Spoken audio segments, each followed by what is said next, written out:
Establishment ने इमरान खान को पेशकश की, हम आपकी माली मदद भी करेंगे।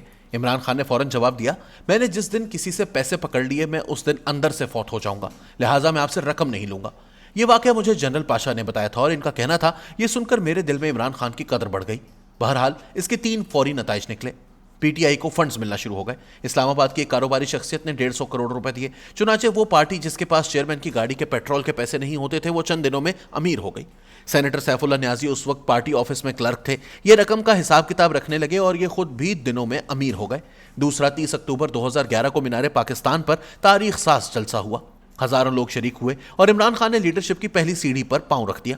दूसरा जलसा 25 दिसंबर 2011 को कराची में मज़ार कायद पर हुआ। एमकेएम उस वक्त पीपल्स पार्टी की इत्तेहादी थी, लेकिन इसने इमरान खान के जलसे के लिए अपने हजारों कारकुन मज़ार कायद भिजवा दिए। एमकेएम और पीटीआई के पुराने लीडर्स दावा करते हैं ये जलसा एस्टैब्लिशमेंट ने करवाया था और हमने इसकी हिदायत पर जलसा गाह भरी थी। और फिर इसके बाद इमरान खान के जलसे भी होते चले गए और ये मीडिया के डार्लिंग भी बन गए।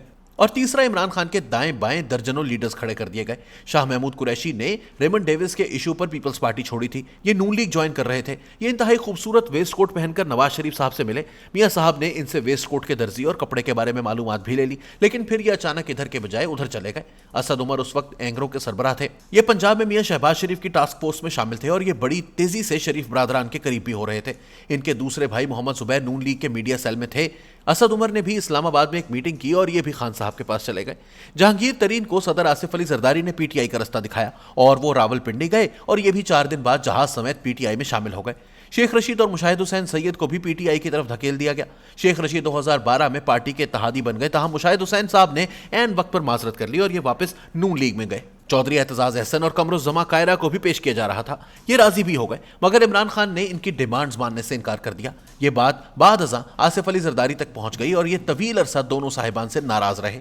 ये सिलसिला चलता रहा, यहां तक कि जनरल पाशा रिटायर हो गए और लेफ्टिनेंट जनरल ज़हीरुल इस्लाम डीजी ISI बन गए। 2013 के इलेक्शंस में एस्टैब्लिशमेंट का ख्याल था इमरान खान कामयाब हो जाएंगे, मगर नताइज ने सबको हैरान कर दिया। नून लीग 126 सीटें जीत गई और इमरान खान बमुश्किल KPK में हुकूमत बनाने के काबिल हो सके। इमरान खान इलेक्शन हार चुके थे, लेकिन हमें बहरहाल खान की ये खूबी मानना होगी कि ये गिव अप नहीं करते। इमरान खान ने 4 हलके खोलने का मुतालबा कर दिया और इनका ये मुतालबा आहिस्ता आहिस्ता जोर पकड़ता चला गया, यहां तक कि ये एक बड़ी सियासी कुव्वत बन गए। 29 नवंबर 2013 को मियां नवाज शरीफ ने जनरल राहील शरीफ को आर्मी चीफ बना दिया। जनरल राहील जमहूरियत पसंद थे, ये हुकूमत को डीरेल नहीं करना चाहते थे, लेकिन उस वक्त तक इमरान खान गलियां और सड़कें गर्म कर चुके थे। लंदन प्लान भी तैयार था। अवामी ताकत के लिए अल्लामा ताहिरुल कादरी की खिदमात भी हासिल की जा चुकी थी। बहरहाल लॉन्ग मार्च और धरना शुरू हुआ और ये बुरी तरह पिट गया, मगर ये टेलीविजन पर रोजाना कामयाब दिखाई देता था। मैं यह नवाज शरीफ की एक खूबी का एतराफ भी करूंगा, ये शख्स घबराता भी नहीं और ये जिद में इमरान खान से भी कई गुना आगे है। चुनाचे मियां नवाज शरीफ वजीर आजम हाउस और ऐवान सदर का गेट टूटने और पार्लियामेंट हाउस और PTV पर कब्जे के बावजूद डटे रहे, ये पीछे नहीं हटे। इस दौरान IB ने इमरान खान और आरिफ अलवी और DGI और एक कारोबारी शख्सियत की टेलीफोन कॉल्स भी रिकॉर्ड कर ली। इमरान खान और आरिफ अलवी की कॉल लीक कर दी गई। भाई साहब, मेरी एक दरखास्त ये थी, ये PTV के अंदर घुसकर नशरियात भी बंद हो गई हैं। तो अच्छा ठीक है, because you see, now it's all a question of forcing Nawaz to resign. You want to show that the whole thing is gone, because otherwise ये resign नहीं करेगा। ये कल डाल रहे हैं उसके ऊपर, वो जो जॉइंट सेशन पे है।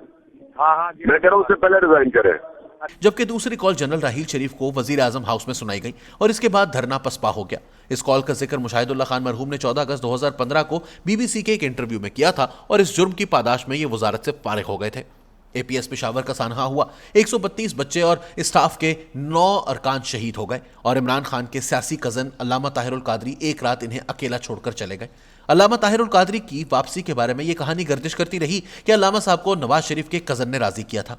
इन्हें इनके अखराजात भी अदा किए गए थे और शरीफ बरादरान की वालदा मरहूमा बेगम शमीम अख्तर ने अल्लामा साहब को गारंटी भी दी थी, आपके खिलाफ कोई मुकदमा नहीं बनेगा। और अल्लामा साहब इस गारंटी के बाद अपने खेमे और कफन लपेट कर वापस कनाडा तशरीफ ले गए। यह खबर मुसद्दिका नहीं, इसमें शामिल मुख्तलिफ किरदार ये हकायक तस्लीम करते हैं लेकिन तस्दीक करने से इनकारी हैं। ताहम अगर हम बाद के वाकयात को देखें तो ये इत्तला गलत महसूस नहीं होती, क्योंकि शरीफ बरादरान ने अल्लामा साहब को इनकी रुखसती के बाद कभी तंग नहीं किया। धरने के दौरान एक रात मियां नवाज शरीफ को 2 माह छुट्टी पर जाने का पैगाम भी पहुंचाया गया था। नवाज शरीफ सो रहे थे, इन्हें इसहाक डार के जरिए इमरजेंसी में उठाया गया। इसहाक डार की मौजूदगी में मुलाकाती से मुलाकात हुई। नवाज शरीफ ने पूछा, आपको यह पैगाम किसने दिया? मुलाकाती का जवाब था, मैं शख्सियत का नाम नहीं बता सकता। नवाज शरीफ का जवाब था, फिर मैं ये मशवरा मानने से इनकार करता हूं, और वो ये कहकर उठकर चले गए। میں اس واقعے کی اسحاق ڈار سے 2 بار تصدیق کر چکا ہوں۔ جنرل قمر جاوید باجوہ ان حالات میں 29 نومبر 2016 کو آرمی چیف بن گئے اور ملک میں نئے دور کا آغاز ہوا۔ جاری ہے۔